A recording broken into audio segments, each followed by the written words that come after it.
আমি গিয়ে ওর পরিবারকে একটা কথা বলেছি যে আমাকে কি করতে হবে বলেন, আমি বলবো না, আপনারা বলেন আমাকে কি করতে হবে। পরিবার বলেছে সর্বোচ্চ শাস্তি যেন আমরা ন্যায় পাই তার ব্যবস্থা।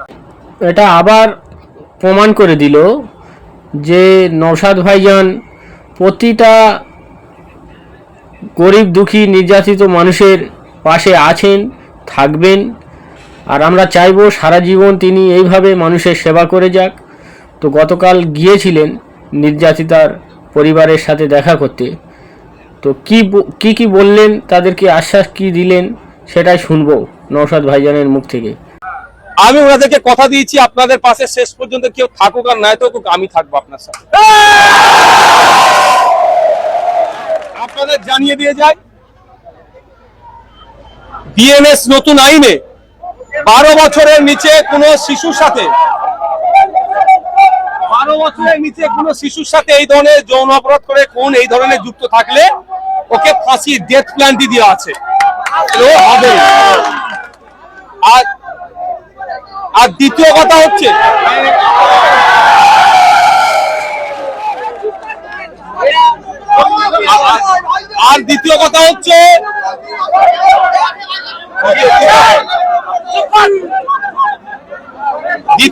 হচ্ছে যেটা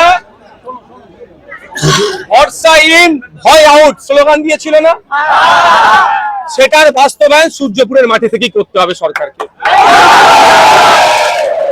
আমাদের সূর্যপুরের মানুষ, বাংলার মানুষ সরকারকে সাধুবাদ জানাবে এই ধরনের নরখাদক গুলোকে যখন ফাঁসিতে চড়াবে। আর একটা কথা, পুলিশের একটা অংশের গাফলতির খবর পাওয়া যাচ্ছে, সেটা তদন্ত করতে হবে। একটা অংশ গাফলতি করেছে, সব পুলিশ নয়, সব পুলিশের বিরুদ্ধে আমাদের লড়াইও নয়। যারা গাফলতি করেছে তাদের বিরুদ্ধে ব্যবস্থা গ্রহণ করতে হবে সরকারকে, এই দাবি আমরা রাখছি। এবার কে কি বলছে ওটা ভেবে লাভ নেই, সারা জীবন আপনাদের বদনাম করে আসছে। আমি শুধু এতটুকুই বলবো, এতটুকুই মাথায় রাখবেন, আইন আদালত বিচার ব্যবস্থাকে মান্যতা দিয়ে আমরা লড়াই করবো। ছিলাম তোরসিয়ায় নাকি ইল্লিগাল বাড়ি হয়েছে, সেটাকে ভাঙছে। আমার বক্তব্য, ইল্লিগাল বাড়ি হলে ভাঙবেন, কিন্তু লিগাল তরিকাতে ভাঙুন। আপনি ইল্লিগাল তরিকাতে কেন ভাঙছেন?